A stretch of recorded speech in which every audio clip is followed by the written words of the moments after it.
Hi guys, this is Hirosaki. This story is all about what if Naruto was born a low-class devil before the Great Devil War. Realizing how the devil class system subjugated devils of lower class, Naruto will represent his origins as he rises and expose the corrupted system that he lives in, and he'll do it without the high-class devils even realizing it. Before we start, kindly like and subscribe to this channel, and look over the description box for the author of this amazing storyline. Welcome aboard. Chapter 14, The Confrontation Part 1. The next day. Naruto's peerage house. Anna yawned and squinched her eyes from the sunlight coming in through the window. She rolled over and grabbed one of the many pillows on the bed and curled up around it, bringing her knees closer together and slowly falling back to sleep as the comfort of the bed was like a spell to her. It was quiet in the room, she noticed, but she was too tired to voice her opinions on it. She went back to sleep for a while, losing herself from the tiredness she felt for some unknown reason. I don't care, Anna. Anna's eyes snapped open and she jumped up, looking at her surroundings. Yo! She yelled. She noticed that she was back in their room, but he was nowhere to be found. Panic started to fill her being as she gripped the sheets to her bed. Where are you? She muttered to herself, trying to concentrate on Yo's magic, but her thoughts were too rampant in order for her to zone in on her sensory powers. This shit is finna be good. Anna's head snapped to the door when she heard voices outside of the bedroom, particularly Kisame's. Go ahead, and let me get one of them waffles right there. That syrup on that golden waffle of greatness is calling my name. No, Kisame. Anna knew that voice by heart. Her fiancé, Yo Asakura, was right outside the door. This is for Anna. I'll make you some later on. Let me have this moment with her. Is this how you seduce her into sex? Waffles? Well shit, I'm gonna have to take some notes then because you're always mellow and act like you don't care about the world. You must be getting hella puss. Okay, Kisame. I'll see you later, said Yo, pushing through the door with a tray in his hands. Yo? Said Anna questionably. She saw the tray of food Yo had with him, but she was wondering where he got it from. Yo was a terrible cook, and she knew this from past experiences she wishes she could forget. Good morning, Anna, he said with a smile and walked to her side of the bed with the tray filled with breakfast foods. Did you sleep well? Yes, but I don't remember much after I came back to you on the rooftop of the restaurant, said Anna. Well, after you finished crying, you fell asleep in my arms, so I brought you back here and we went to bed. He explained. Your horn receded when you went back to sleep, but I made sure to keep you away from any prying eyes because I know you don't like it when other people see you asleep or sleepy. She nodded and allowed him to place the breakfast tray on her lap. But what is this for? You can't cook. I've been practicing, he said while summoning a pitcher of orange juice and 2 glass cups. He poured her a cup and handed it to her. We didn't finish our date last night, so I thought that I could do a little something special for you. But why? She asked. Why not? His answer actually surprised her. You're my wife. Why wouldn't I do something special for you? Anna stared at Yo's smiling face for a while before grinning at him herself. You're too nice to me. Just don't expect this all the time. It was hell trying to cook this mess, complained Yo with a huff. I had to go to the store for more eggs, because Lee keeps eating them raw and not telling anyone, and I know Orochimaru has been stealing them for sure. He hasn't admitted to it yet, but I just have the feeling that he steals the eggs too. Then, the store wasn't open, so I had to go to the convenience store to get the eggs, and they cost a way more than they should. I'm not a cheap person, but for example Anna used her hands to close Yo's mouth shut and closed the distance between the two and kissed him.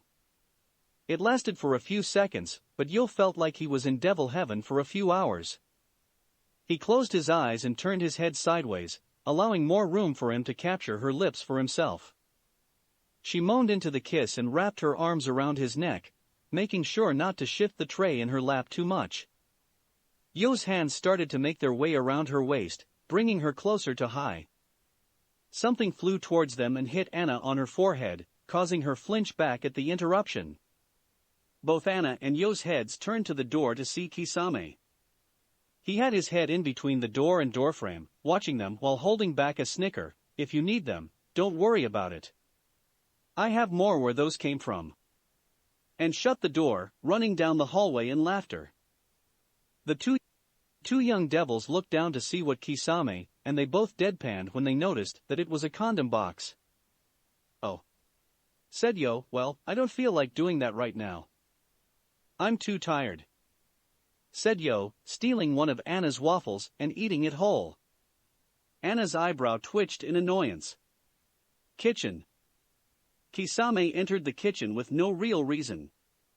He knew that Yo didn't make any leftovers from his cooking for Anna, but he just wanted to make sure there was nothing else in the fridge that he could devour. Orochimaru was drinking a cup of coffee from his new coffee machine, since he had to replace his old one. He silently waved at the shark man. Kisame grunted at the teacher, his own form of saying good morning, and opened the door to the fridge. He sighed when he noticed that there wasn't anything to eat at all. "Damn it, what's it gonna take for a man to get some food in here?" he said to himself. "You could always go to the store and buy food," replied Orochimaru.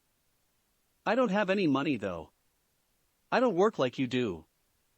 Which reminds me, why do you even work there? We won't be at Kuo for long, so why get a job there in the first place?" asked Kisame. "I'm actually fond of the idea of handing off my knowledge of science to the next generation. It will keep my legacy going for years to come," answered Orochimaru. You can have that shit. All I want is some fucking food," muttered Kisame, closing the refrigerator door behind him. "Here," said Orochimaru, reaching inside of his suit and grabbing his wallet. He pulled out a stack of cash and handed to the shark man. "This should be enough for your cravings and to refill the fridge." "Holy shit," said Kisame, handing the bills with care. "Now that's what I'm talking about." "Good morning," said Hao, stepping into the kitchen. He wasn't wearing his cloak like usual, choosing the shirtless look. He only had on his black, baggy pants and weird Lego sandals on. "Oh, what's going on, crazy shit?" said Kisame, pocketing the cash Orochimaru gave him. "Come with me to the store, because I don't know how that shit works." "You don't know how to buy food?" asked Hao, reaching into one of the various cabinets for a box of crackers. "No, because I've never been to a fucking supermarket," shouted Kisame. "Now come on. I'm hungry and I want chicken for breakfast." Kisame grabbed Hao's arm and started to pull him out of the room and towards the door. "Wait, I need to put on my cloak," Hao said while struggling to escape Kisame's grip. Orochimaru chuckled when they left and enjoyed the rest of his coffee in silence. After he was finished, he headed back up the stairs and towards his master's bedroom. He knocked on the door twice and waited for a reply. After a few seconds and what sounded like feet tapping against the floor, Quarka opened the door for the chemistry teacher. "Good morning, Naya." "Good morning," he said with a nod. "Is he awake yet?" "No, he's still sleeping." "I'm starting to get worried, Naya. If he's sleeping for this long, then he must have really been pushing himself a lot. I feel like we're responsible for the strain on his body," said Kuroka with worry, staring back at Naruto's sleeping body. "I guess we are to blame. We did overwork him, but he needs to recover for these plans of his that he talks about. I'm sure he'll be back to his normal laughing self when he wakes up," assured Orochimaru. "If you say so," muttered Kuroka. "I'm off to work now, so I'll be back later on today," said Orochimaru. He closed the door behind him, leaving Kuroka with Naruto. She sighed and got back into bed with Naruto, placing his head on her shoulder and her chin on top of his head. She sighed as the heat he gave off comforted her more than the bed did. "Someday, this will be regular," she said into his hair, muffling her words. She closed her eyes and slowly fell asleep with Naruto, holding his body closer to her own. Supermarket. Why is it so cold over here? Shouted Kisame, shivering as they went down the meat aisle. All I want is some fucking chicken, not the sniffles. They put the meat in colder temperatures so that it won't spoil. Explained how, not affect to the cold temperatures of the store. He was pushing the cart that was already halfway full since Kisame want things to snack on for tonight.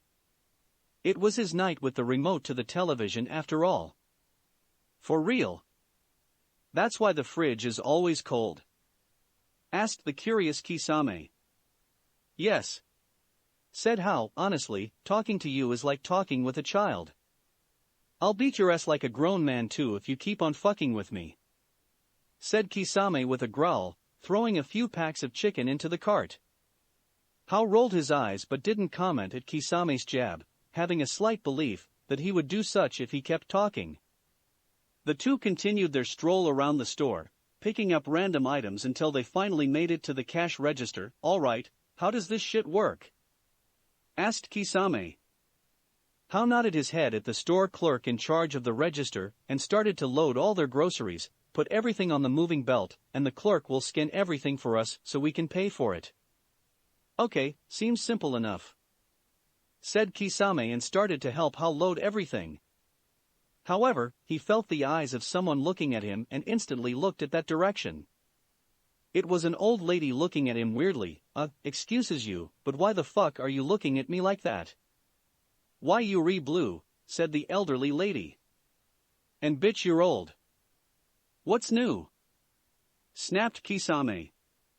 Kisame, please just focus. Hao said with a sigh. No. She's looking at me because I'm blue. I didn't say anything about her, so why she gotta do it to me? Maybe she should take off that fake-ass wig. She ain't fooling anybody. Kisame. Shouted Hao. Sir, I'm going to have to ask you to calm down if you want to shop here. Said the store clerk, reaching for his phone.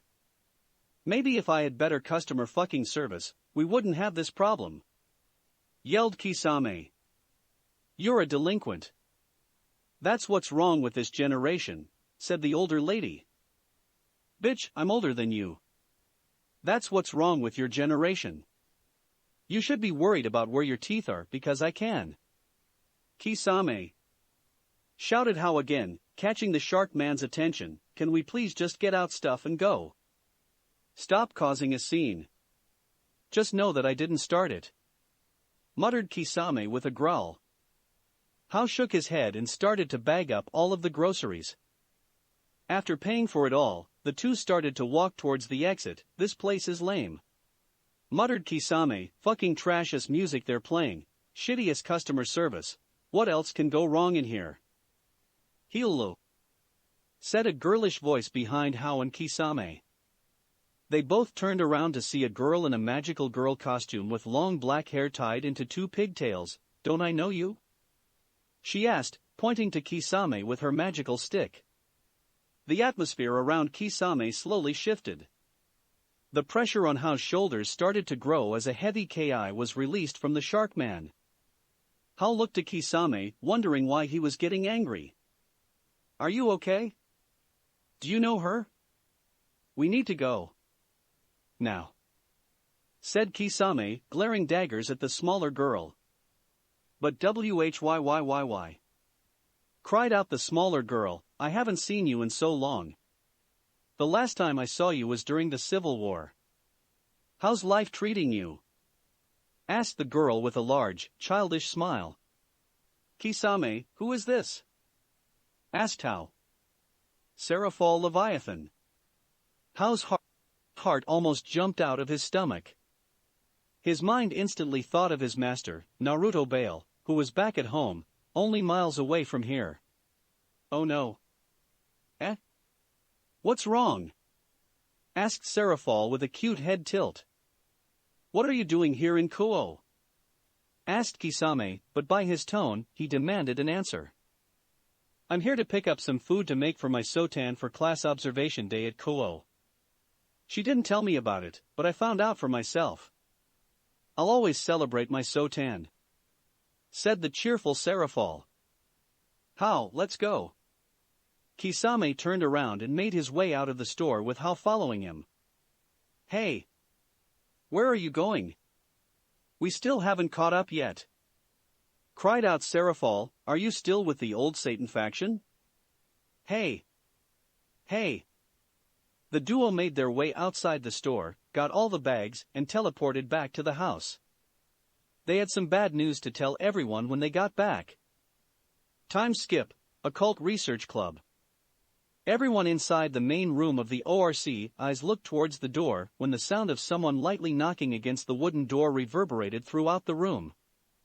Kiba was the one who approached the door and opened it. Orochimaru was the one behind it, patiently waiting for someone to open it for him. Good evening, said Orochimaru with a bow. Good evening to you as well, said Kiba with a polite smile as he opened the door for him. This is a first time for you, Mr. Orochimaru, to actually knock on the door rather than barge in here by your own accord. True. I just didn't feel like opening the door this time. Today's classes have me feeling very lazy. The Snake Man replied, I came here hoping to see if you all could brighten my mood. Good to see you too, Orochimaru, said Rias with a roll of her eyes. While she was somewhat glad to see her chemistry teacher, his reasons being here is what irritated her. I'm glad that you find out presents entertaining to you. Well, of course, being around those less intelligent to me is always fun, said Orochimaru with an evil chuckle. His attention was brought to a box on the floor that seemed to be shivering. What in the world is that? That is my other bishop, Gaspar Vladi, explained Rias. He's a little shy, so he likes to hide in his box. A box, muttered Orochimaru, that is the most pathetic thing I've ever saw in my life. Eep, said the boy from within his box, frightened as Orochimaru approached him. Don't come any closer. Orochimaru, you should leave our little Gaspar alone, said Akino, entering the room with tea. If he's uncomfortable, it would only be nice if you left him alone. If that's what you want, Orochimaru said with a sigh, nodding to Akino and thanks for the tea. It's just that having a shy bishop is very counterproductive, especially when you want him for a raiding game. Where has he been this whole time? This is my first time, being in his presence, he finished. He was sealed up inside one of the rooms down the hallway, explained Rias. His power was too great for him to control, and it was too dangerous to have him outside. I was too young to try to control his powers at the time of his reincarnation, so it was decided that he would be sealed. You sealed him? Said Orochimaru, but his tone was noticeable darker. You actually decided to seal him because you couldn't control his powers? The atmosphere in the room started to get heavy. Everyone in the room flinched, but they were starting to get used to the Orochimaru's ki. Rias gulped before answering, why yes. I was told to do so. But it isn't as bad as it looks. Gaspar actually wanted to be in a seal. Really now? Asked Orochimaru, looking down at the shivering box. Well, I still feel some type of way about that. I'm sure you understand. I do, and you have all the reason to be angry. Gaspar is a naturally shy person and felt at home inside of the seal, said Rias.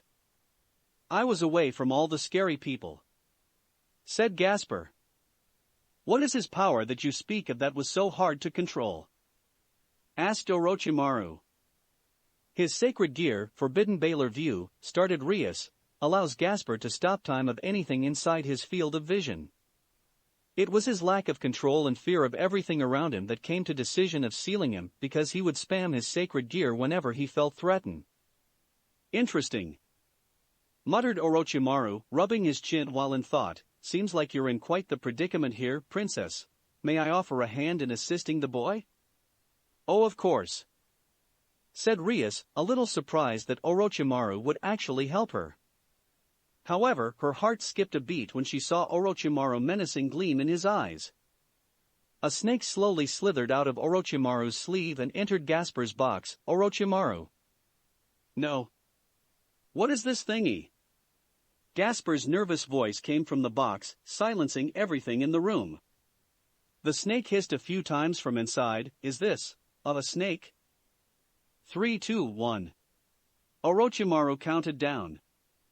Gasper jumped out of the box with glee as he held the startled snake to his chest. It's so cute. Eh? Orochimaru's evil grin quickly turned into a confused frown as he looked down at the boy that was gleaming in happiness at the snake. No, you're supposed to be scared. I love him, said Gasper with happiness, rubbing his cheek to the snake, who seemed to be uncomfortable. I want to keep him. Can I, Bucho? Can I keep him? You'll have to ask Orochimaru for that, said Rias with a smile, trying her best to hold back her laughter. It was rare for one of Orochimaru's sick plans to backfire, so she was just enjoying the moment that she knew wouldn't happen often. Gasper's shining eyes instantly turned towards Orochimaru, who took a step back away from the child. Can I keep him? Please, pleaded Gasper, slowly approaching Orochimaru. The snake in Gasper clutches noticed that Gasper's grip loosened a little and exploited his slip-up for his freedom. He quickly slithered away from Gasper and back into Orochimaru's sleeve. It almost seemed like that the snake was moving away in fear of Gasper. This isn't how I planned this to go, muttered Orochimaru. Rias in her peerage watched happily as Gasper tortured Orochimaru with questions about snakes and invading the snake man's personal space. Orochimaru looked highly uncomfortable around Gasper and tried to push him away, but the young bishop was persistent with his goal of retrieving another snake from Orochimaru. Fufufu, well, look at this, said Akino with a giggle. The great Orochimaru's greatest weakness is children. I can't say that I'm not amused. Can you please go back in the box? Back in the box, ordered Orochimaru, pointing towards the abandoned box. If you do, I'll give you another one of my snakes. Okay, said the jolly child, instantly back into the box with high expectations. Orochimaru sighed and grabbed his briefcase. Make sure you keep him away from me, he said to Rias. Rias smirked at Orochimaru with arrogance and a bit of playfulness. I'll be sure to keep him around whenever you're near. Orochimaru growled out at the redhead, but didn't say anything else. Rias finished her laughter and finally focused on the question she's been meaning to ask. How is Naruto-sama? Is he still sleeping? He was still sleeping when I left him this morning.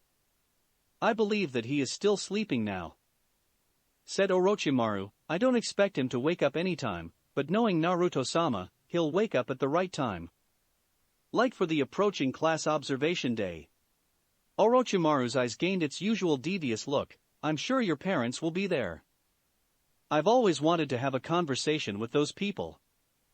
Rias sighed. I know. I haven't told them about class observation day yet, so hopefully they don't find out about it. Same with my parents, said Issei with a grumble. Alas, we shall see, said Orochimaru with a grin, summoning a teleportation seal. I'll see you all soon. And with a wave, he disappeared. Hey! Gasper's voice rang out within the room. I still don't have my snake buddy. Naruto's peerage house. Orochimaru teleported into the living room, and he quickly noticed the heavy atmosphere. Kuroka, Kisame, Lee Hao, Anna, and Yo were all sitting on the couches with a troubled look, puzzling the chemistry teacher. Hello, this is different. Whenever I come back, it's either someone yelling at someone else, or the TV is playing the nature channel. Orochimaru, something's happened, said Yo. The only pawn of the group raised an eyebrow at Yo's behavior, wondering what was going on. A wave of panic went through his body as his thoughts went to his master. Is something wrong with Naruto-sama? No, it isn't that. Kisame and I saw someone today, someone that Naruto doesn't need to see at all because he would react negatively to her, even do something that he'd regret later on. And that is? Asked Orochimaru. Seraphol Leviathan. Kuroka said through gritted teeth, clenching her fist together tightly. She's here in Koo, Orochimaru. If Naruto even knows that she's here. The memory of Naruto going crazy a few weeks back when he was explaining to his peerage members his time, while in his seal popped up in Orochimaru's mind. The insane laugh of his master almost made Orochimaru shiver, and his anger at the Leviathan started to grow. This isn't good. This isn't good at all. She's here to see her younger sister for the student observation at Kuo Academy that's happening in a few days. Stated Anna, if she's here, it's safe to assume that Sona's parents will be here as well. You can even go as far to say that Ria's parents will be there as well. Also, I've sensed the presence of others in the area. These beings aren't anything to laugh at. There is a fallen angel here even more powerful than Bael in town. I've also sensed a few angels here and there. Something big is happening, and it's going to start soon. Finished Anna. Damn it. Muttered Orochimaru, trying to grasp an understanding of what was happening. The only good plan that I can think of is move to the underworld for a while. Someplace secluded. That would work if Naruto would remain asleep. Said Kuroka, but I've noticed that he's been moving around in his sleep, signaling that he'll wake up soon. I don't know when, but it's bound to happen in the coming days. If we were to move to the underworld, he'll get suspicious of things and try to find out what's happening himself. That's true. Said Lee, but if we keep him here, the chance of Naruto-sama meeting any of the older devils increases day by day. It is also important to remember that Sona doesn't know everything of what's going on with her parents and Sona, and will start to ask questions. She may reveal that Naruto-sama is here in Kuo to her parents and the Leviathan. This couldn't have happened at a better time. Said Orochimaru with a growl, one thing is sure, Naruto-sama cannot see anyone from his past. The effects of the meeting on his mental could be devastating. We need to keep him here at the house. For the next few days, we'll be undergoing lockdown. If Naruto-sama wakes up, we'll have to limit him leaving outside to the minimum. If he wants to go outside, convince him to stay inside. He is easily distracted, so we need to keep him entertained while inside the house. I'll set up a powerful barrier outside the house to hide his presence, and where he can't sense anything outside of it. Suggested Anna. Good. I'll also have my snakes scout the area for anyone approaching the house. I'll be informed of everything happening outside at all times. Said Orochimaru. I'll handle foodstuffs and anything he wants that requires going outside. Said How. And I'll be security. Said Kisame, I won't allow anyone through for anything. I may have to allow his little devil friends at the school to come in every now and then to lower the suspicion, but it'll be up to you all from keeping them from saying anything that may trigger him. I'll be the one that will stay with him. Offered Kuroka, he's used to me being around him all the time anyway, so it'll only keep things normal if I'm with him. I'll use my conversation skills to change the subject if it's anything too touchy, or I'll use my sleeping spell on him whenever things get tricky. I can continue his training, but it'll have to be something like yoga that we can do inside. That way, I won't stress his body too much, but he can continue to get a feel for moving his body around. This can work. Said Orochimaru, we just have to make sure everything goes how we planned it. Yash. Operation, Keep Naruto-sama Away from Bad People, is underway. Yelled Lee. The next morning, Kuroka was napping right next to Naruto. Her purrs and his light snoring was the only noise in the silent room. If anyone were to step into the room, you would think that they were a couple hugged up to each other. Kuroka was hugging onto Naruto, resting her chin on the top of his head. It was complete tranquility between the two as they rested next to each. Kuroka's ears would unconsciously twitch as it picked up noises from the outside, but other than that, the two were perfectly still. A snake slithered underneath the door and made its way onto one of the nearby chairs in the room. It hissed quietly as it took in the scene of the sleeping couple. Its eyes locked onto Kuroka's when the cat girl's left eye opened into it was half-lidded. She heard the snake's hisses, and when it entered the room, her sensitive ears being able to pick up on the smallest noises. She gave the snake a light nod so that she wouldn't disturb Naruto's slumber. She knew that it was one of Orochimaru's snakes checking up on them. The snake hissed at Kuroka again before slithering out of the chair and underneath the door. Orochimaru was waiting for his snake servant on the other side. The snake climbed up Orochimaru's leg and into his sleeve, disappearing somewhere inside his suit. Orochimaru sighed, receiving the information of his servant. So, they're safe, he muttered as he made his way back down the hallway. He didn't want to enter it because it may awaken Naruto, so he would have to manage with what his servants told him. I just hope that they can make it throughout the day, he said to himself, referring to his peerage colleagues. After making his way down the stairs and into the living room, Hao, Kisame, Yo, and Lee were awaiting him for word on Naruto. How is he? Asked Hao. Still sleeping. Hopefully he remains that way. It would save us a lot of trouble, said Orochimaru. I have to go now, so please, try not to do anything stupid today. Remember, quiet is the word for the day, he finished as he disappeared in a magic circle. Quiet is the word for the day, mocked Kisame. Damn it, these next couple of days is going to be boring.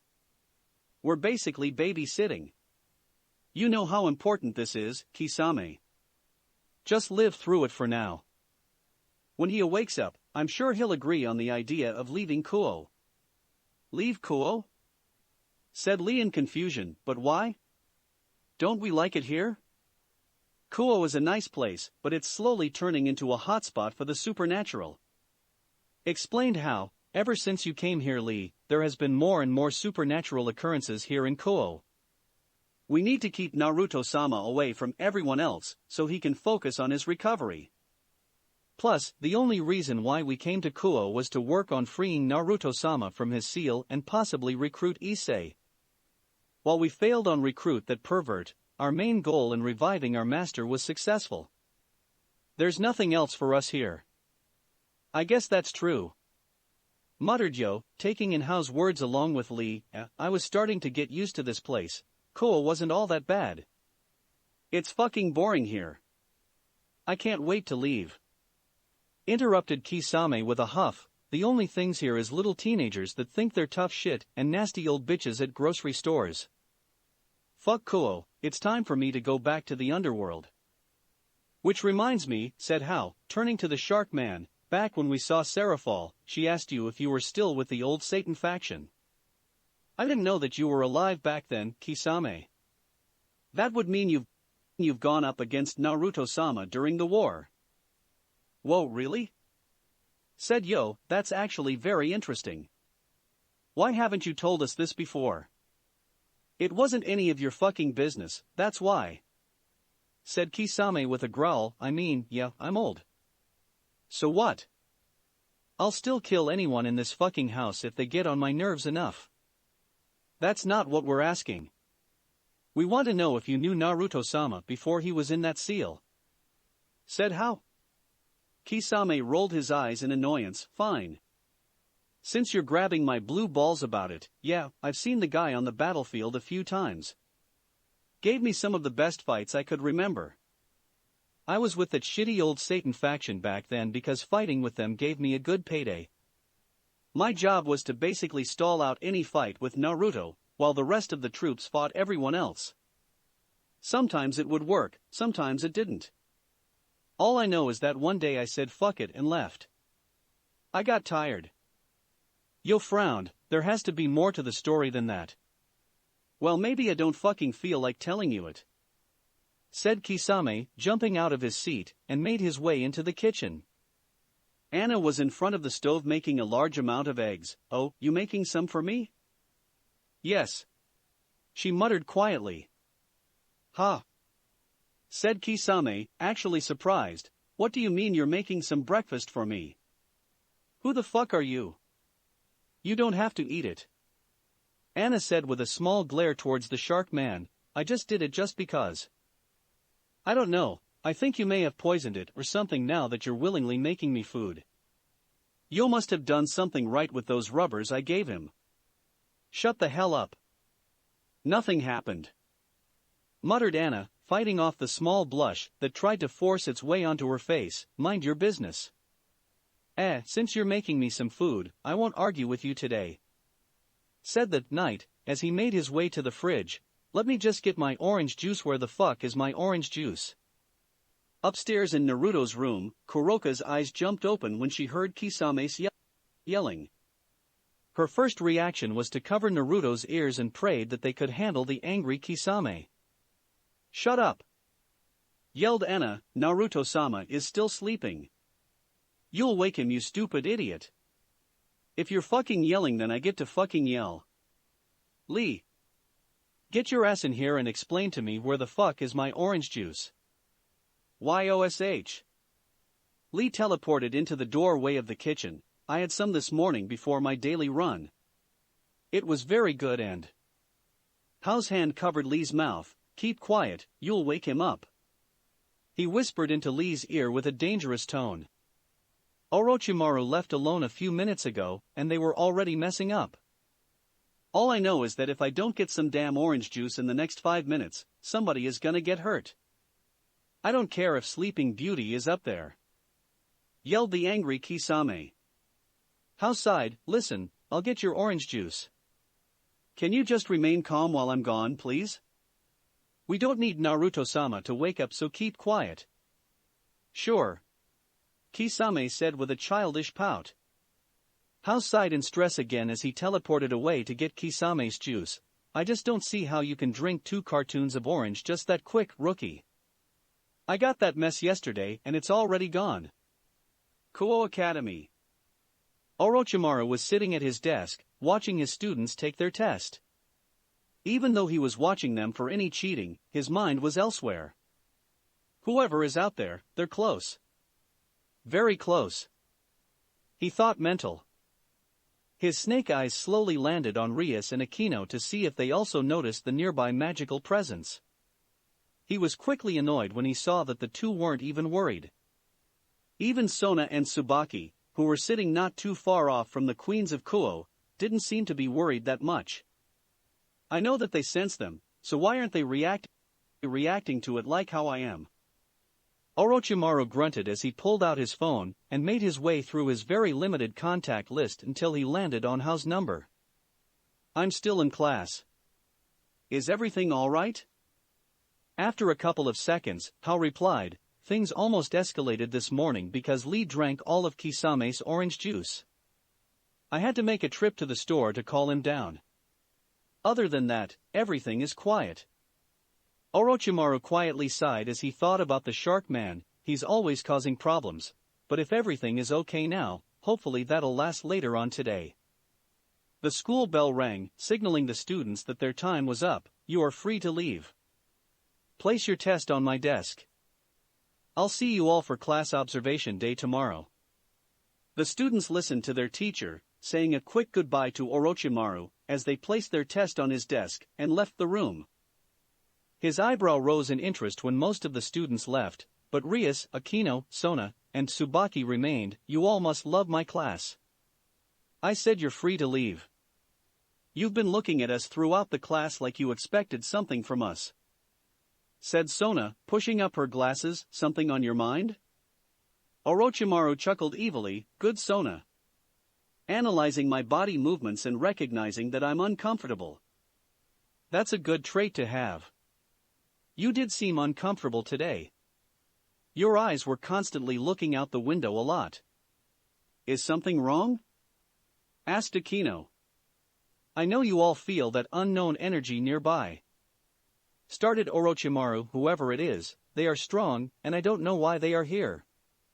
Even with that, you all don't seem to be worried. You sense some type of energy? Said Rias, a little confused. Her eyes, along with the other girls, looked towards the window. I don't sense anything though. Same here. Said Sona. Maybe you're just imagining things? You all seriously don't sense that? He said with disappointment. It feels like however they are, they're surprising their strength. Thankfully, I've been taking some sensory classes with Anna, so I'm faithful that there is someone on or near this campus that is very strong.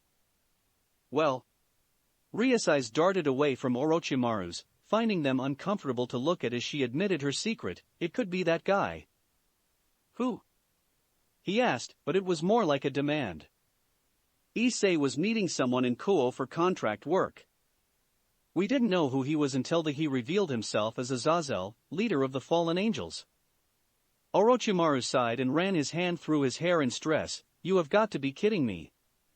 Is something the matter? Asked Rias, not used to seeing Orochimaru in his calm and judging demeanor. Yes, there is, but I'll tell you about that later. Just tell me what's going on in this town. I've been feeling new magical energies every now and then during the last 2 days. Is something happening here in Kuo? He asked. No, nothing that I can think of, said Rias, looking to Sona for confirmation. Sona agreed with Rias with a nod. I think you're worried for nothing, Orochimaru. Orochimaru hummed and thought, I don't know about that, princess. It would make sense that you all couldn't sense this energy because stronger beings can hide their power away from anything weaker than them. It would make sense that you couldn't sense Azazel if you think about it that way, but something else is troubling me. Orochimaru thought about his next words, thinking of every situation that could happen with the information he was about to reveal. Let us help you, Orochimaru, said a concerned Sona. The chemistry teacher sighed. Your sister, the Leviathan, is here. She's here? Sona said with surprise, but why? And how do you know? Oh. Kisame and Hao ran into her at the grocery store not too long ago. She said that she was picking up some food to cook for you after class observation day. He answered. Oh.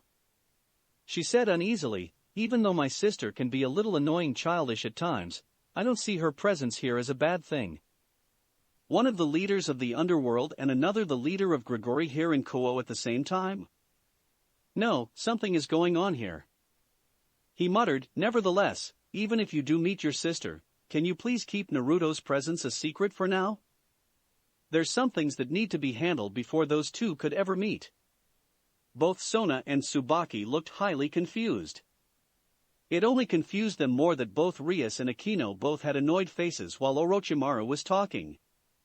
Sure, said Sona, even though she was a little confused. Might I know why?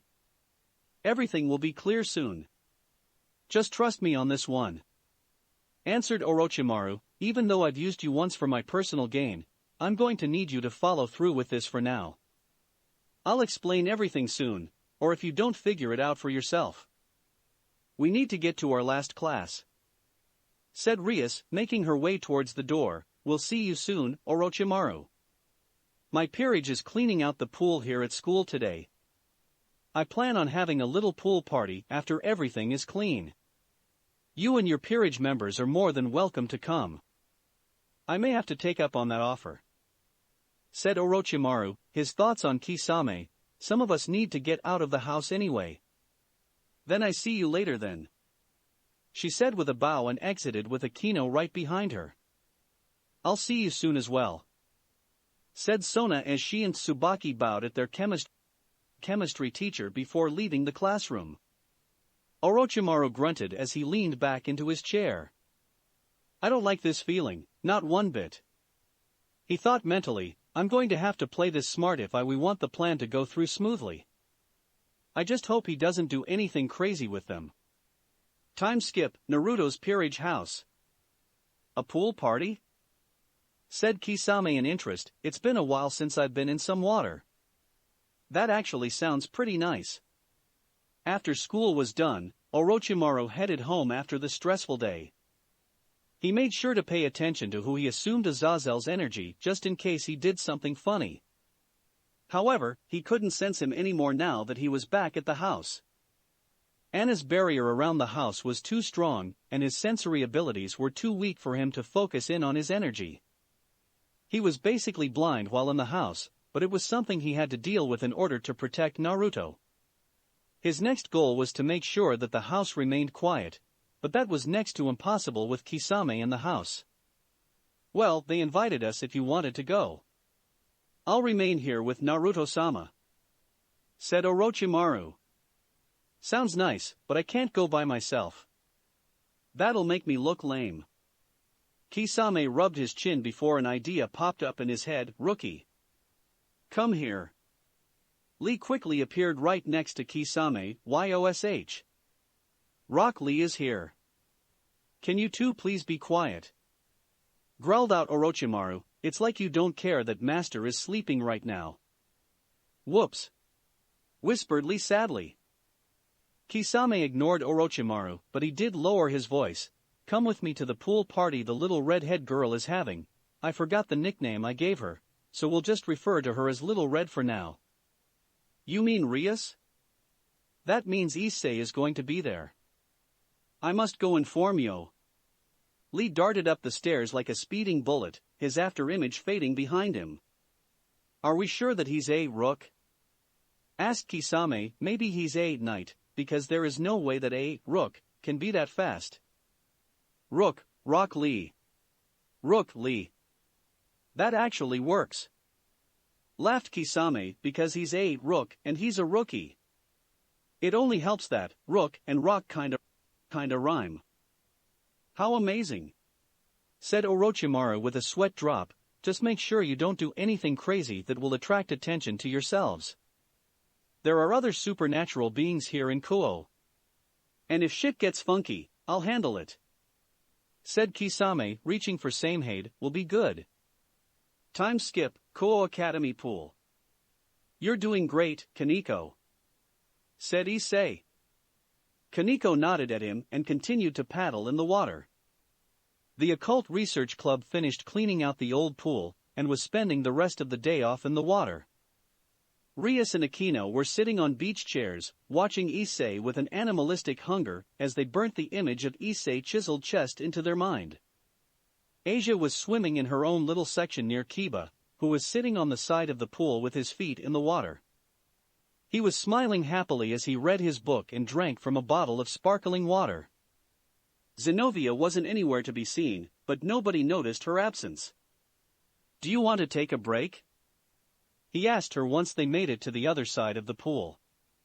She nodded quietly and pulled herself out of the pool. A cardboard box shuffled its way towards the two. Is Orochimaru back? I really want another snake. Said Gasper. He may come soon, Gasper. Just relax and have fun. Said Rias from afar. No. Taking off my clothes in front of people is so embarrassing. Said Gasper with a shout. It's going to take a while to get you out of that box, huh? Said Issei with a sweat drop. The crew continued enjoying the pleasure of the pool for a while without an interruption. After a few minutes, however, a large, Bael magic circle appeared near Kiba. Kisame, Lee, Yo, and Anna appeared from the seal together.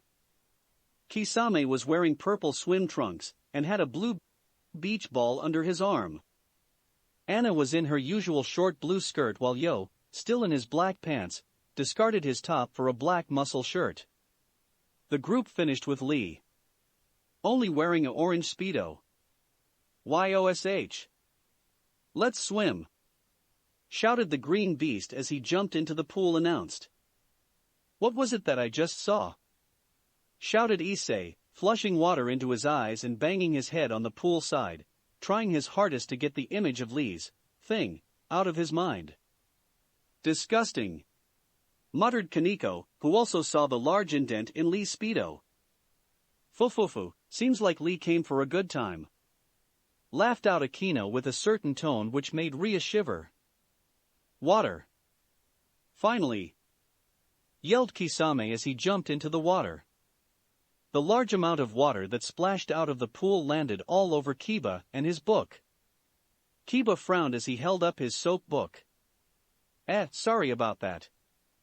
Said Kisame, stealing Kiba's drink and downing it in one gulp. Bring me another one for me, all right? Anna shook her head at the shark man before finding her a seat and sat down in it. Yo was right behind her, pushing a seat next to hers and jumping into it to soak up some sun. This is a nice pool. There are other girls here. Don't take your shirt off. Demanded Anna.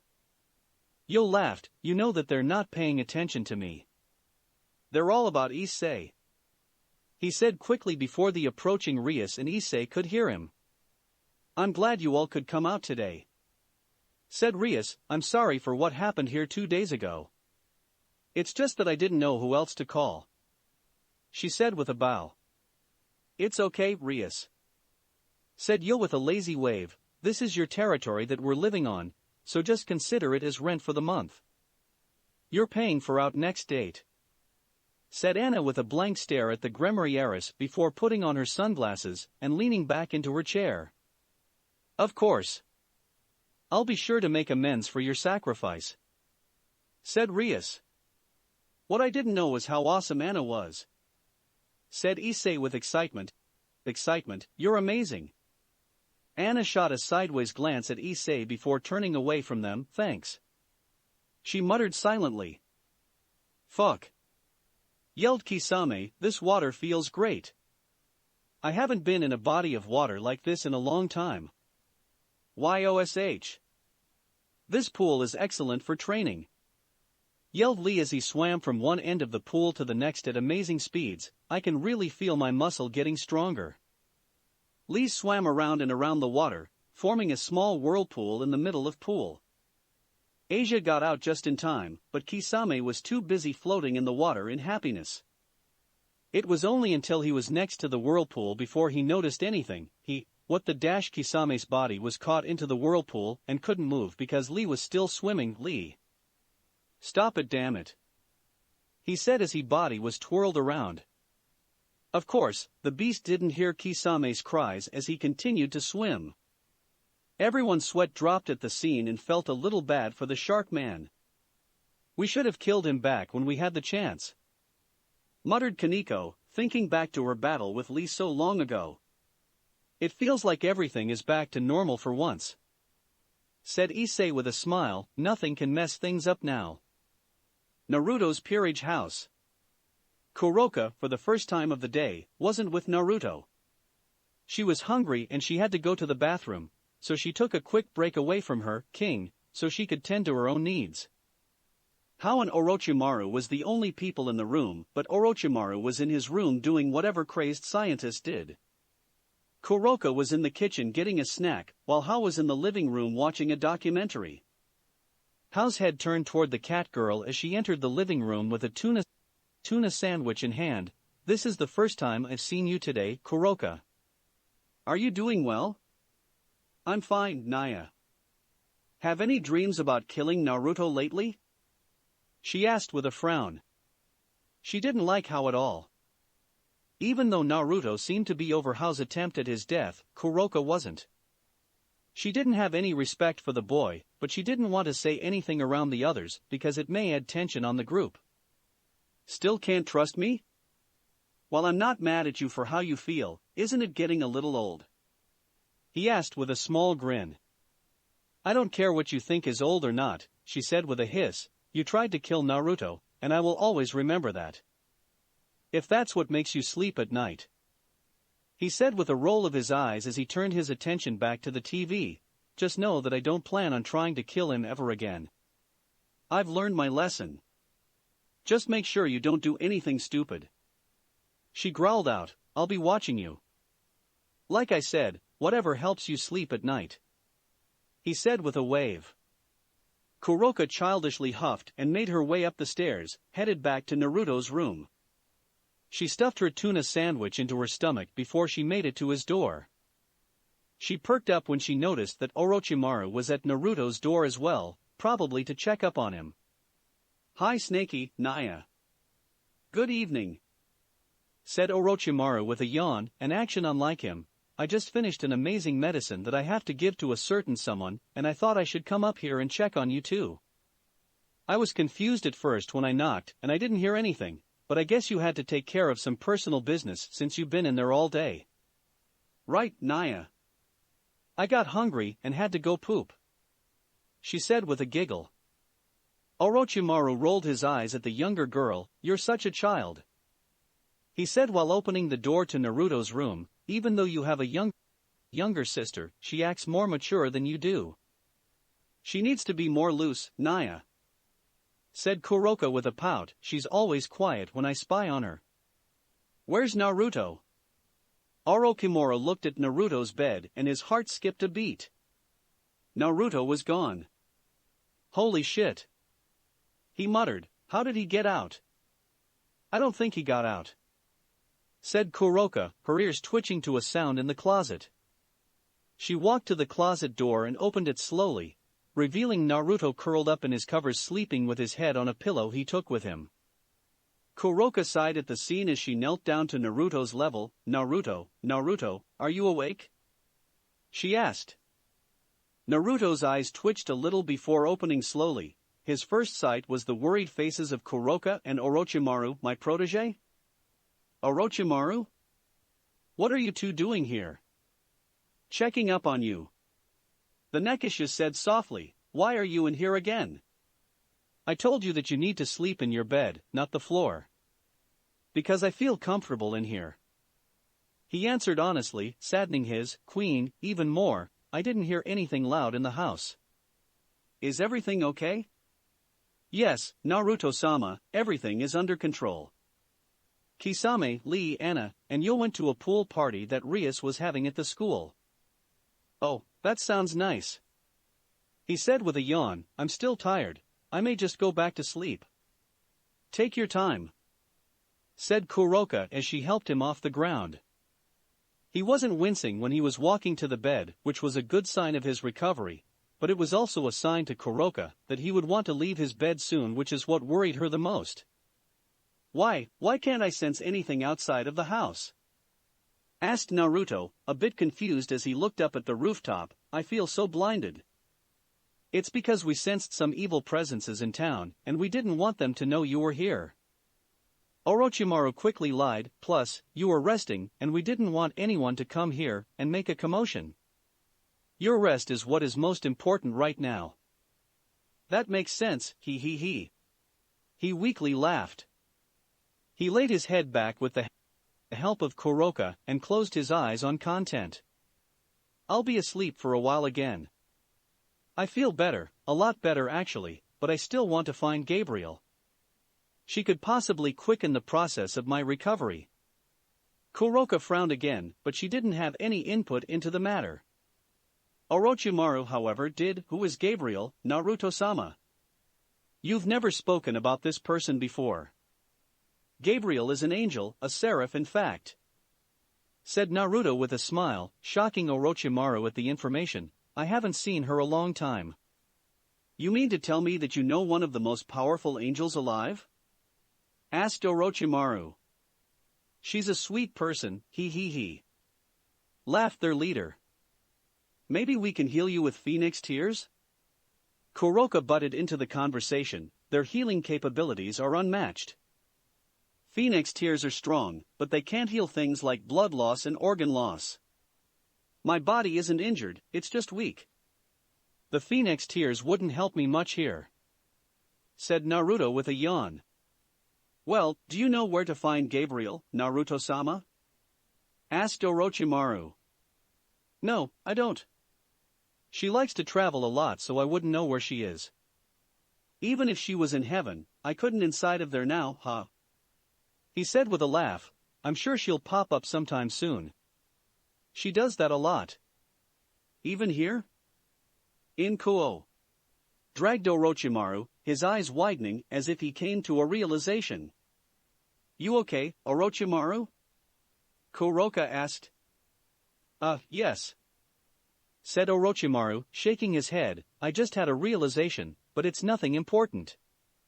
Go back to sleep, Naruto-sama. We'll be here protecting you. Okay, said Naruto with a yawn. Tell the others I said hello, he said as he closed his eyes. Kuroka's hand hovered over Naruto's face as a purple seal appeared in it, sprinkling purple glitter on him.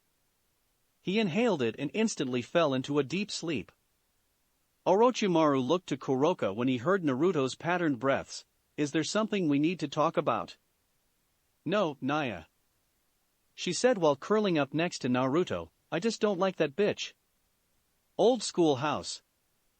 The group of devils had finished their time at the pool and decided to spend the rest of their time inside the old school house and snack on Akino's treats. Those who swam were dried thanks to towels that Kiba provided for everyone, and Akino and Rias were healed by Asia, because of the fight they had with each other over Issei's attention. These are good like usual, Akino. Thank you for the snacks, said Yo with a smile. Fufufu, you are welcome, Yo. I'm here to please, she said as she batted her eyelids at him playfully. Anna's eyebrow twitched at Yo's words. What do you mean like usual? Do you come here to eat her food often? No, that isn't what I mean, Anna. I've been here a few times, like 3 or 4, and every time, I'd get some food from Akino. So, what you're saying is that her cooking is better than mine? She growled out. And no, Anna. That isn't what I meant. Then what did you mean, Yo? Hey! Shouted Kisame, stopping Anna and saving Yo from a brutal assault of words. We are in front of other people. Have some fucking decency for something, fucking dumbass. Since when did you care for decency? Asked Issei accusingly. The moment they got on my nerves. It's hard living with a group of people that are so stupid. I feel like a god amongst them. Said Kisame with a laugh, right, Rook? Absolutely. Said Lee, but he didn't know what they were talking about. He was too busy eating the small cheesecakes on the table. Kaneko had fire in her eyes as she watched Lee hog a lot of the food, but she didn't act upon her feelings. See? I'm the best. Said Kisame with a smile. Well, I guess it's never boring at your house. Said Rias with a smile, you all probably trash it every day.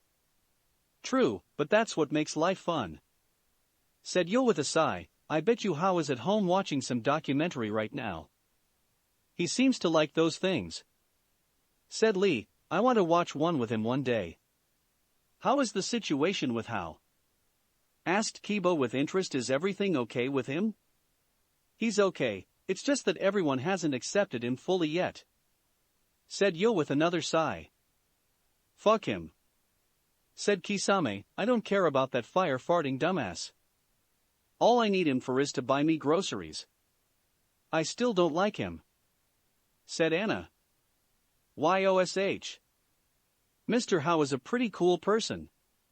It's just that I feel a little weird around him. Said Lee. I guess what he did had some lasting effects to it. Said Rias. Yeah, but we'll get over it soon. Said Yo with a smile, we trust each other, so I'm sure this will pass over soon. As long as he buys me groceries, I'm okay with him. Said Kisame with a shrug. I do want to continue my training with Naruto-sama. Said Issei with a fist pump, I know that if I continue the way I am, I'll be sure to get that harem. Typical Issei. Akino said with a laugh. I just want this class observation day to get over with. Said Rias, blowing one of her bangs off her face, even though I haven't told my parents or my brother about it, I'm just have this feeling. That feeling is correct, little sister. Said a voice coming from a new magic circle that appeared in the middle of the room. Surzex and Graphia made themselves known as they came from the magic circle. It's been a while, hasn't it, Riatan? Well, looky here. Said Kisame, standing up from his seat, been a while, hasn't it? Ah. Kisame and everyone else are here. Said Surzex with a clap, today must be a good day. Brother, why are you here? Shouted Rias in worry because she already knew. Why, isn't it class observation day tomorrow? Asked Surzex with a smile, I'll be sure to take a lot of pictures. Rias slapped her hand over her face in embarrassment, imagining the torture she would go through tomorrow. Why me? But that isn't the only reason why I'm here. Said Surzex, this place will be where the leaders of the 3 factions will be meeting tomorrow to agree on peace between us. Everyone from Naruto's peerage quickly picked up on Surzex's message and applied it to everything they knew before. You mean, all the leaders will be here? Yes. Said Surzex with a sigh, even Seraphol. So that's what was happening. Said Anna, standing up from her seat, we need to go back now and inform the others. It seems our mission will come with more consequences than we thought if Naruto-sama wakes up. Is something wrong with him?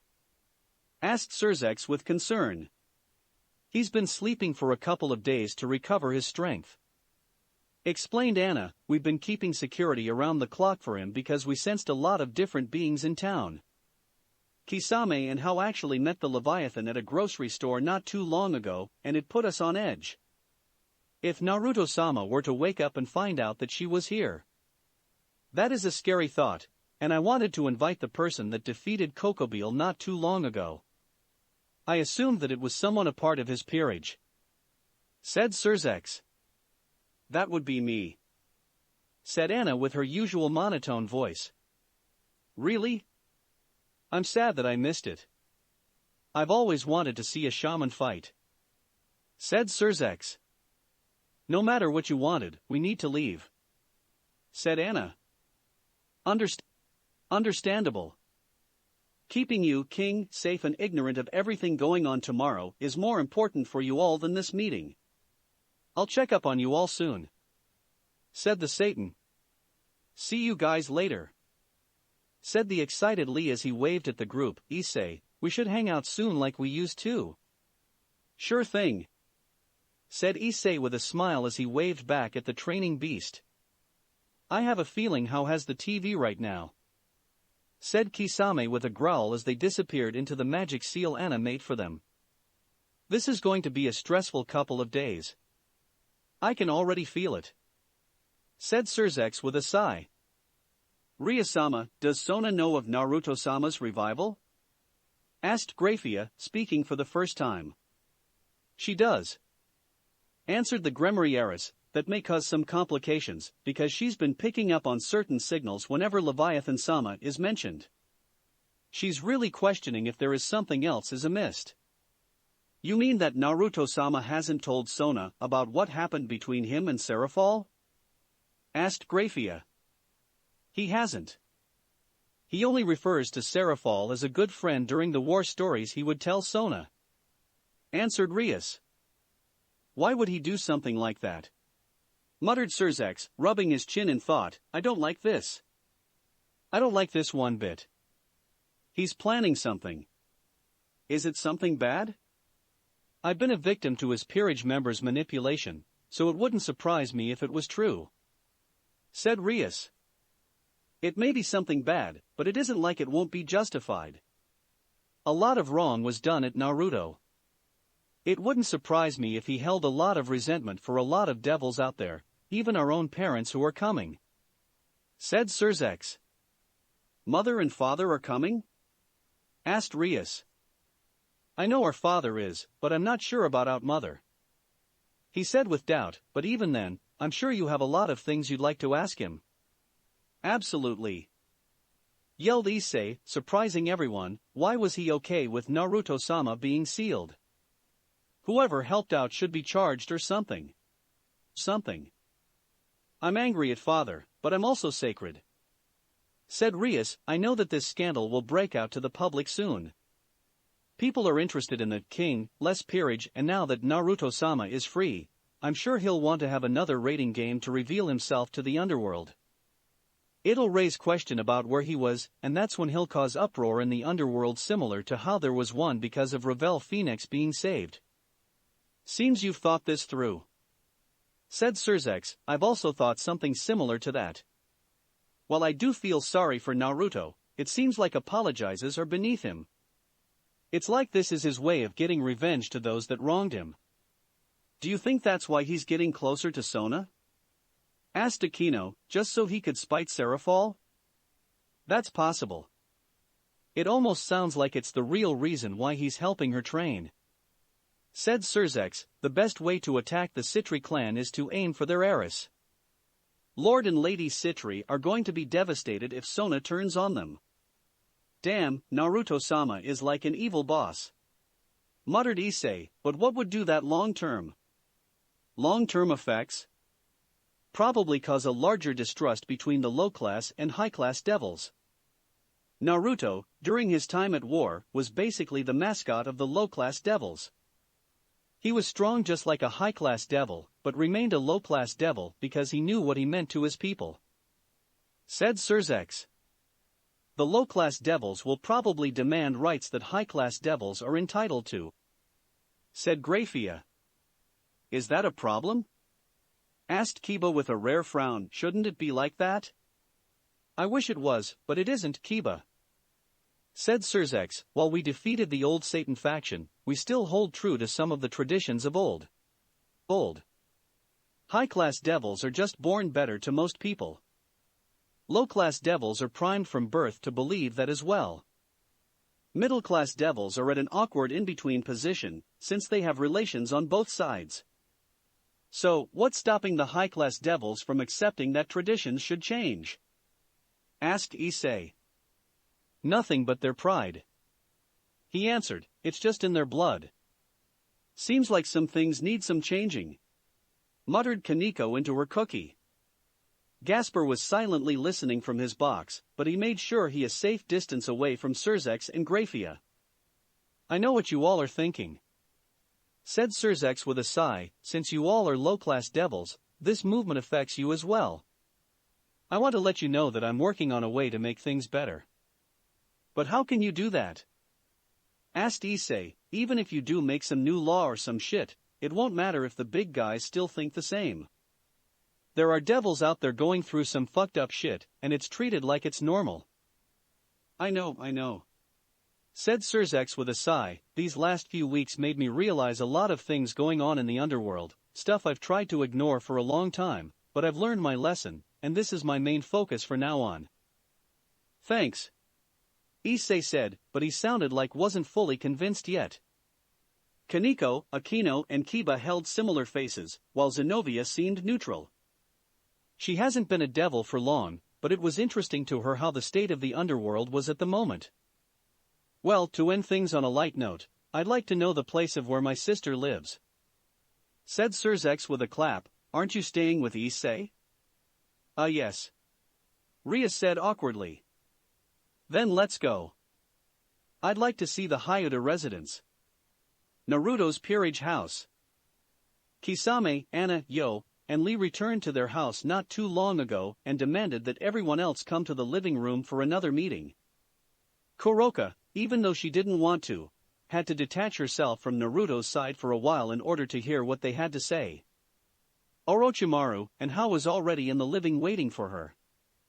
What's going on, Naya? Asked Kuroka with a yawn, stretching her arms out. There's something big happening in the next few days. Said Anna. And that is? Does it explain all the different beings here in town? Asked a curious Orochimaru. Apparently, the leaders of the three factions are having peace talks here in Kuo. They'll be using the old schoolhouse as their meeting place. Explained Anna. And they didn't invite us. Yelled Kisame. Well, fuck them then. I don't care about peace anyway. I just want to fight people. Anyway, Anna rolled her eyes at Kisame's interruption. Since we know that the Lucifer and Leviathan, along with Azazel, are in town, we can assume that the leaders of the angels will be here as well. Michael, the archangel and leader of the angels. Muttered Orochimaru. That actually works out in a way. How come? Asked Lee. Naruto-sama believes that Gabriel, Michael's sister, can heal him. Kuroka's eyes slowly widened as the realization of Gabriel coming back was an actual reality. She unconsciously started to shake as she thought of the other girl that had a connection with Naruto. No. This wasn't supposed to happen. She wasn't supposed to come here. Hao took notice to Kuroka's trembles. Are you okay, Kuroka?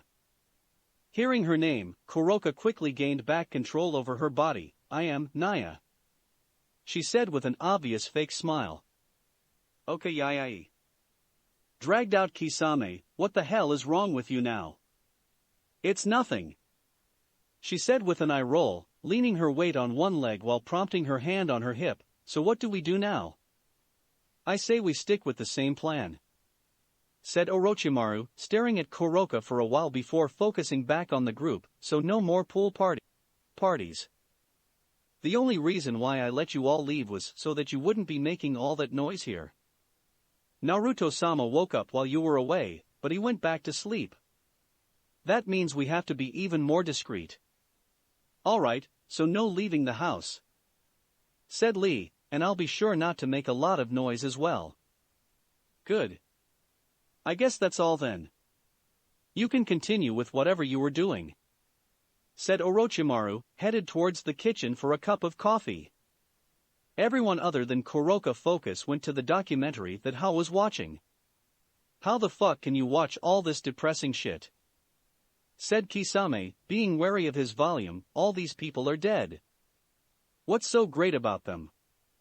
Shut up and listen.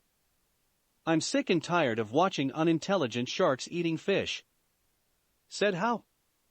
"Hey. I watch more than just sharks. Are you the one?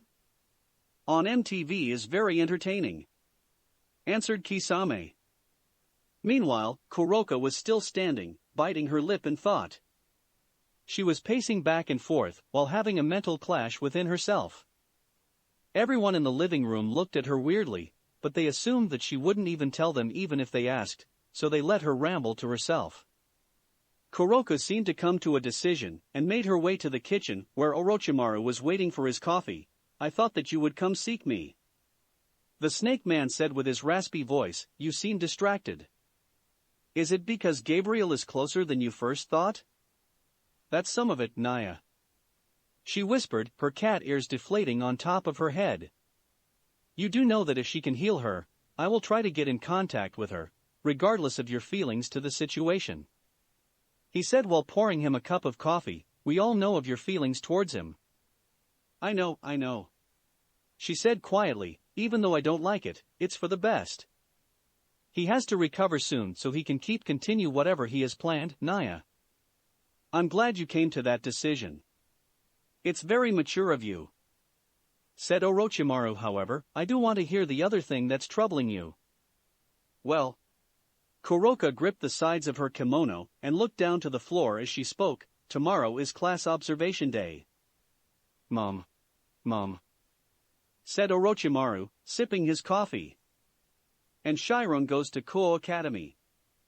MMMMHHMMM. You knew I was going to ask this, didn't you?" "I had a hunch," said Orochimaru with his creepy grin. "You do love your sister, so I was almost positive that you would ask if you could go." "So, can I?" she said with stars in her eyes. Orochimaru rolled his eyes at the girl while taking another sip of his coffee. "Sure, damn it. Just make sure that Naruto-sama is okay when you leave the house." Thank you, said Kuroka with a girlish yell, hugging Orochimaru out of nowhere.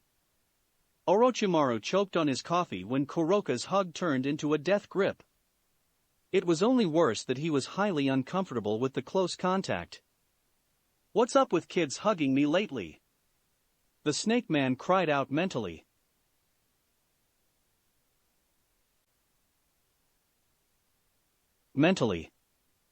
"Oh, I have to go prepare. I need to go pick out some clothes. Bye-bye, Snakey," said Kuroka, running out of the kitchen and up to her personal room instead of Naruto's. "I just hope she doesn't do anything stupid," said Orochimaru, taking another sip of his coffee. Time skip morning. Kuroka's golden orbs slowly opened and her first sight was that of her sleeping king, Naruto, snoozing with a little drool coming from his mouth. She giggled a little and licked his cheek as a sign of affection. "Good morning," she said to him, but she wasn't expecting an answer. Naruto was a deep sleeper when he wanted to, and he hasn't woken up since he went back to sleep. While it was important for him to stay asleep, Kuroka was a little lonely. She always had Naruto around, helping her with training, torturing her on the world, and making corny jokes. She felt weird that the two hadn't had a full conversation in some days, but she knew that he needed his energy. The Nekisha released Naruto from her grasp and silently slipped out of the bed, making sure not to disturb Naruto in his sleep. "Sorry, Naruto," she whispered in his ear, "I can't stay for the day like how I usually do, but I'll be back soon."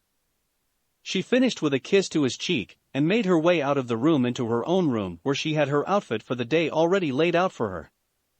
"I can't wait to see the look on her face," she said with a laugh as she slipped out the oversized t-shirt she stole from Naruto's closet. Same time, Hyuta residence. Ria's eyes opened slowly, but she didn't wake up with the usual smile she had whenever her first sight of the day was a sleeping Issei. No, today, she was frowning because she knew what she had to do. "I need answers," were her first words of the day. Yesterday, Surzex and Graphia meet Issei's parents when they came over. Because the Satan was so charming, the two humans offered Surzex and Graphia a room to stay. Surzex said that he wanted to room with Issei, because he wanted to speak with him, so the girls were left to another room. Asia and Rias were sleeping in the guest room on the bed while Graphia decided to sleep on an air mattress. While they were still awake, Surzex told Rias that their father was at a hotel in the city for the night so that she could meet him in the morning before heading off to Kuo Academy for class observation day. Of course, she was going to take this opportunity to talk to her father about some questions that she needed answering. Silently shifting out of the bed, Ria stepped out of the bed, revealing her nude form, and headed to the closet where she hugged her Kuo Academy uniform. She didn't flinch of the sound of Graphia shifting in her bed. She expected the woman to hear her even if she was being discreet. Graphia was a powerful devil after all. "You're going to meet your father, aren't you?" she Ice Queen asked. Rias didn't look back to her sister-in-law, focusing on dressing herself. "I am," the young Gremariera said. "I'm sick and tired of having questions and not answers. He has answers, so that's where I'm going. You do know that there are some things that you don't understand," said Graphia. "Even though I don't understand why your father had some part in sealing Naruto-sama, I do want you to humble yourself to him while he's explaining himself. There may be a logical reason to his decision. If you think there's a logical reasoning in sealing a war hero, then I question your own mindset, Graphia," said Rias with a small glare at the maid. "My apologies if what I said offends you, but I just want to prepare you for what you may hear," explained Graphia. "The Citri sealed Naruto in order to destroy his relationship with Serafal. The Bael possible agreed with sealing Naruto-sama, because they didn't want a low-class warrior stronger than them. However, I don't know why the Gremary would agree to something like this. I just want you to know that your brother didn't have anything to do with this decision." "I know, Graphia, and I thank you for looking out for my brother. He can be a bit childish at times," said Rias. "However, I can't just let this big mystery continue to be a mystery. I've looked up to my parents for so long, but just knowing that they were into something like this? They sealed a man. Naruto-sama's is possible insane from the loneliness he faced in that seal. Somebody has to explain to me the real reason why they agreed to his sealing." Rias finished buttoning up her top and turned to Graphia, while summoning a magic circle. "I'll see you later, Graphia. Hopefully what I learn won't be as bad as I'm thinking it will be," she said as she disappeared. Graphia stared at the spot that Rias disappeared to before looking towards the door where Surzex entered with a sigh. "She's growing up way too fast. Why can't cute little kids just stay cute little kids? I'm actually surprised that you haven't confronted your father on this subject either," said Graphia. "Because I'm also scared to the answer," the Satan admitted. "I'm scared of my image of my parents being destroyed just like how Rias is." Rias only acted quicker than I have, and went to go get the answers herself. I planned on confronting him, but when I was approved to buy Orochimaru or Naruto himself. But it seems my little Riatan has taken matters into her own hands. I just don't want this to mess her relationship up with her parents," said Graphia. "Sadly, it probably will," muttered Surzex. Imperial Hotel Kuo. Rias teleported to the top floor of a lavish hotel, not even bothering to check in at the lobby. Surzex told her the hotel and room where their father was staying in. He would be expecting Rias to meet him here before they headed to Kuo Academy, but she would be surprised if he would be ready now, seeing that she came here earlier than planned. Focusing on her goal of meeting her father, the heiress of the Gremory clan ignored everything else as she made her way down the long hallway. Expensive painting lined the hallway walls, along with a long carpet stretching down the hallways. Rias passed by a few butlers and maids, but she didn't pay them any mind as she made her stop in front of room 57. Rias took a deep breath before knocking on the door. She could feel her father's energy inside the room, but she couldn't depict what he was doing. It took some time, but soon enough, the door opened, revealing her father in a black bathrobe. "Rias? You're here so soon." "Hello, father," she said with a bow. Her eyes widened when she felt her father wrap his arms around her, hugging her closely to him. "It's been a while," Zeoticus Gremory said deeply. She nodded into his shoulder and hugged him back, generally happy that she was united with her father. Even though she was coming with bad news, this was that raised her, and she would respect him as so. "It has," she muttered into his shoulder, the thoughts of the real conversation she wanted to have with him plaguing her mind. "I wasn't expecting you so soon, but you can still come in," Zeoticus said, opening the door for his daughter. "Do you want me to call some breakfast up for you?" "No thank you," she said while sitting on the couch. "I'm not hungry right now." Zeoticus raised an eyebrow at Rias, feeling that she seemed a little troubled. "Is something the matter?" Kinda." Rias cursed under her breath for stuttering. She didn't want to be showing weakness at a time like this. "Rias, it's all right to talk to me. I assume that's why you're over here so soon." "It is, and it isn't a friendly topic," she said quietly. "Is it about the Phoenix engagement?" he asked with a sigh. "Listen, I'm sorry that I put you through that. I should have taken you into more consideration than I had, and I apologize for that. However, that peerage that you hired to fight in your honor? I've got to say, that is a talented bunch. I'm glad you have connections like them. Actually, that peerage is somewhat intertwined with what I came to talk to you about," she said with a frown. Zeoticus perked up in interest at his daughter, eager to learn more about the king-less peerage. "Father, do you know their king?" "No, I don't," he answered while pouring himself some wine. "I thought you knew that their king hasn't fought in any of their rating games. Do you know of their king? Because I'd love to meet this person and have a conversation over tea." "Father." "Yes, Rias? You wouldn't lie to me, right?" "Of course not, dear. Why would I do anything like that? Now say what you have on your mind.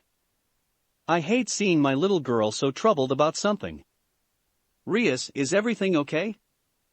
Do you know Naruto Bael?" Zeoticus almost lost the hold he had on his wine as he that forbidden name. His eyes met Rias and he saw the anger in them. His body started to tremble as one of his darkest secrets was brought up after centuries had gone with it being buried. It only made it worse that his daughter was the one to dig up that secret. Zeoticus placed his wine glass down and gripped his knees. This wasn't supposed to happen, especially not like this. "Rias," muttered Zeoticus. He couldn't even look his daughter in the eye like he was scared of what he would say to him. "How do you even know about that name?" "Answer my question," she said with a small stutter. Tears started to form in the young girl's eyes as she stared her father down with a strong amount of anger. "Tell me who Naruto Bael is to you." Zeoticus face palmed and sighed, shaking his head in denial. "I can't believe this is happening." "You did it," she muttered. "You really allowed that man to be placed in a seal for no reason." No, dear," said Zeoticus with a surprisingly evident amount of worry. "Very unlike the kind man, there was a reason behind this all. Please just listen to me. Then answer my damn question," yelled Rias with tears pouring down her cheeks. "Who is Naruto Bael to you?" Zeoticus stared at his little girl in shock before sitting back into his chair. "Naruto, damn. Damn it all. I didn't want to do it, okay?" he yelled. "I didn't want to seal him." "Then why did you agree to it?" she asked with a growl. "Your mother," Zeoticus started to admit, "your mother is brothers with Lord Bael. He didn't agree with our marriage. Even though I tried to prove myself to him so many times, he still didn't see me worth the time. He hated me for marrying his sister and disliked Vinalana for marrying outside of the clan. Granted, me and your mother's marriage was arranged, he still disagreed with it. He said that I was too pathetic to marry her. I've always wanted to prove myself to the man, so when I saw the opportunity of getting on his good side at sealing away Naruto, I jumped at the chance. Ria shook her head in disappointment. I can't believe this. You would seal an innocent person just so you can suck up to some other man, regardless if that is my uncle. You knew that was wrong and you agreed to it anyway. I know. He muttered, but you have to understand the position I was in. Lord Bael, he is basically the ruler of the underworld. Anything he says is law. I needed to get on his good side for the betterment of the Gremory clan. To me, Naruto was a small sacrifice that had to be made for Gremory to prevail higher. So, you didn't even care that he was a war hero? That he was friends with your son? Asked Rias while crossing her arms over her stomach. This is what you do to raise your political power. I know it sounds bad, Rias, but that's just how the world works. Explained Zeoticus, I love your mother, and I would do anything to keep her by my side. It was a necessity that I get on his good side. Said Zeoticus, referring to Lord Bael. I hate that damn phrase, just how the world works, TCH, it's just how certain people made the world work. That doesn't have to be how it is forever. True, but I can't do anything about it. The only people to have such a sway in laws that could actually change the lifestyle of devils are the 4 Satans, and the Great King. What I did was to protect Gremory. Said Zeoticus. His eyes went from sorrowful to curious as he asked, how do you even know about Naruto, Rias? That's a secret nobody has uttered for centuries. He's free. She started, his peerage? They're the ones a part of the king-less peerage. They were using rating games to grow in fame and collect blood to free their master. Blood? Said Zeoticus, you mean they actually found a way to break the seal?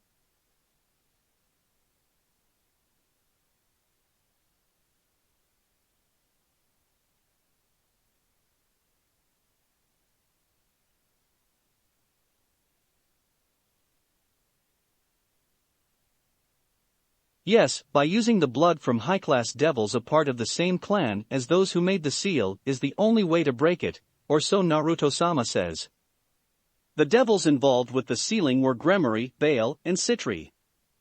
His peerage members created a deal with Serord with their rating game with them, with the winner getting whatever they wanted from the other. Naruto-sama's peerage asked for his blood. Next, they broke the contract I had with Riser for the payout of a pint of my and Sona's blood. They used that blood, tracked Naruto-sama's seal down, and used a powerful ritual to free him. That's amazing. Said Zeoticus in awe, I can't believe all of that was happening, and I didn't even know it was happening. Why you didn't tell me, Rias?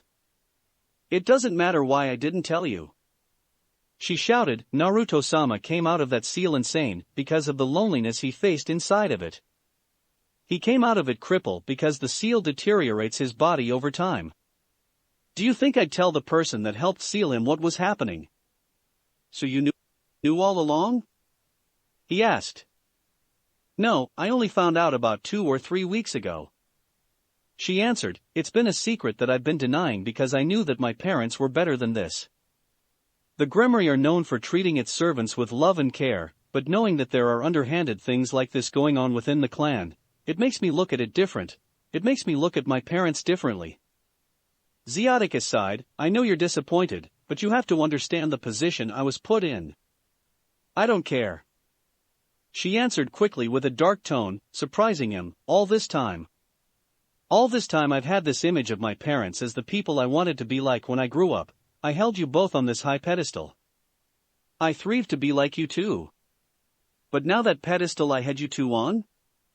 It was destroyed the moment you couldn't answer me right away. You are a coward.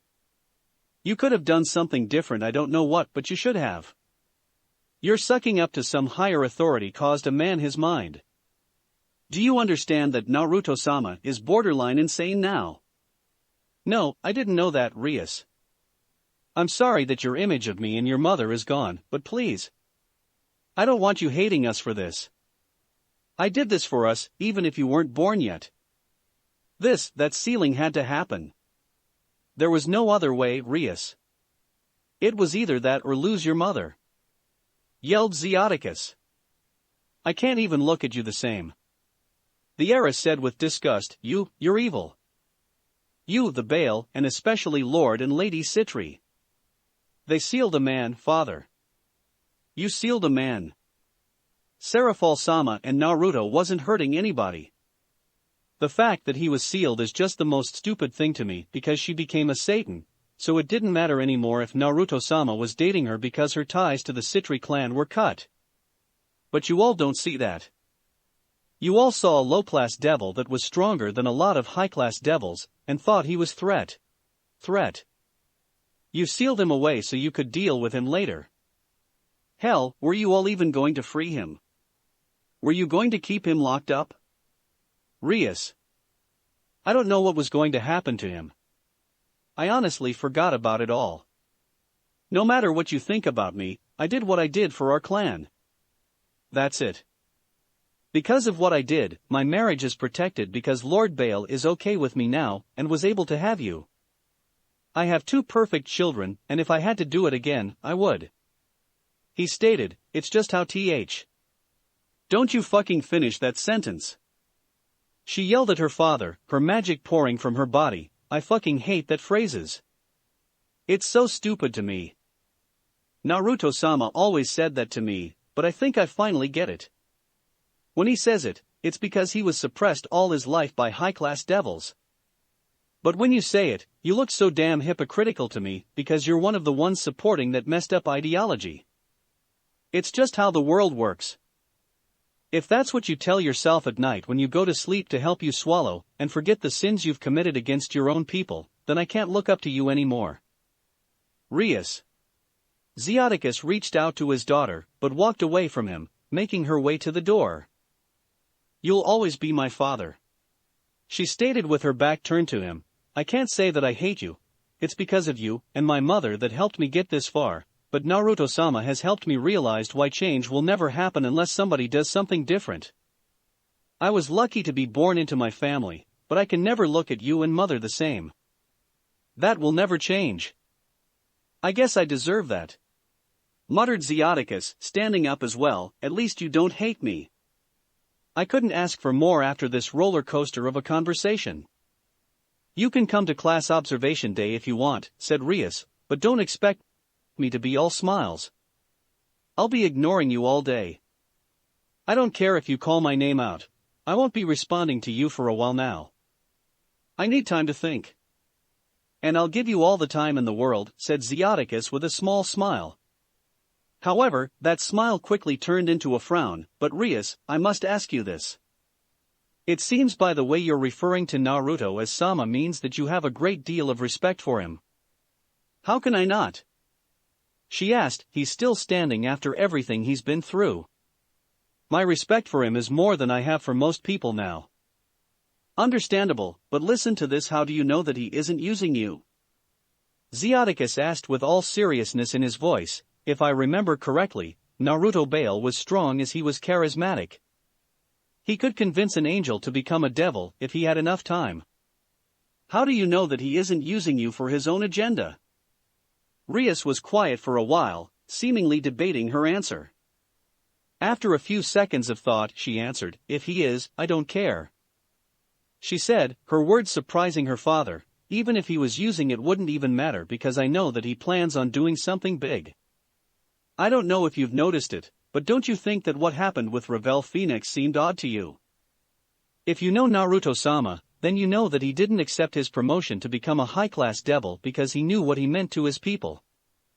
Take that to consideration and add in the factor that he put Big Brother in such an intense predicament, making him save her life in front of the world, in the same arena where many has died. Doesn't it seem like the perfect stage to cause controversy? You don't think that it was staged?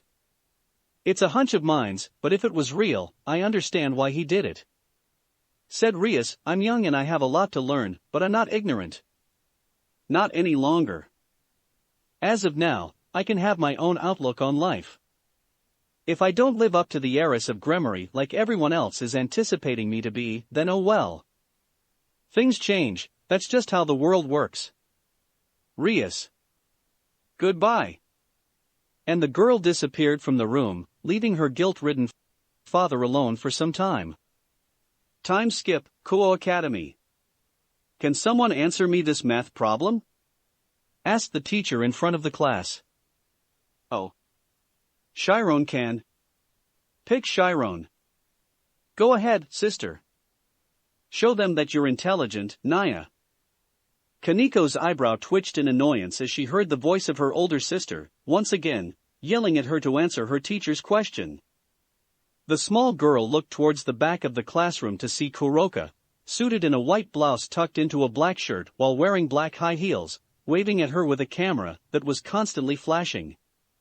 Some of the other parents giggled at the overly excited girl were here for her sister. Many thought it was cute. Kaniko found it as the same part of her back that always itched, but couldn't reach to scratch it. The teacher chuckled at Kuroka's antics. Kaniko, would you like to answer the question for your sister? Yes. Shouted Quarka, you can do it, Chiron. Big sister Kuroka believes in you. Kaniko's eyebrow twitched in annoyance. In another class. The class that Orochimaru had currently didn't have any devils in it, just humans. He was teaching this class with a small amount of enjoyment because his students were answering everything correctly, impressing their parents while doing so. Orochimaru always felt good when his students answered his questions with confidence, and while he wasn't a show-off, it did feel good to see the parents' approving looks to him as he taught. They knew that he was a good teacher by the feedback they were getting from their children, so he was flaunting his teaching skills in front of them. His eyebrow rose with curiosity when he noticed that everyone in the room stopped moving for some reason, as if they were frozen in place. A cardboard box entered the room and shuffled inside, causing the snake man to groan, "Not this again." "Hey, Orochimaru."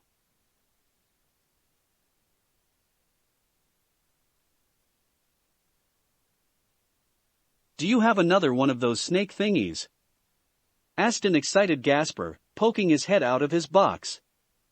Orochimaru's eyebrow twitched in annoyance. Naruto's peerage house. Yo was having a nice day. Kuroka and Orochimaru left earlier for Kuo Academy, so Hao, Kisame, Anna, Lee, and himself were the only people that was awake in the house. Naruto was steady sleeping in his room while everyone else was grouped up in the living room watching some reality show that Anna had turned it to. Even though he hated it, Kisame held in his displeasure for the show because he knew he had to keep his volume down so that Naruto could sleep. Everything was going peacefully and it felt like nothing could ruin that. But of course, we all knew that wouldn't last for long. "Hey," he said to his fiancée who was leaning onto him, "I'm about to go to the bathroom." Anna nodded and released herself from him, allowing him to get off the couch and head to the bathroom upstairs.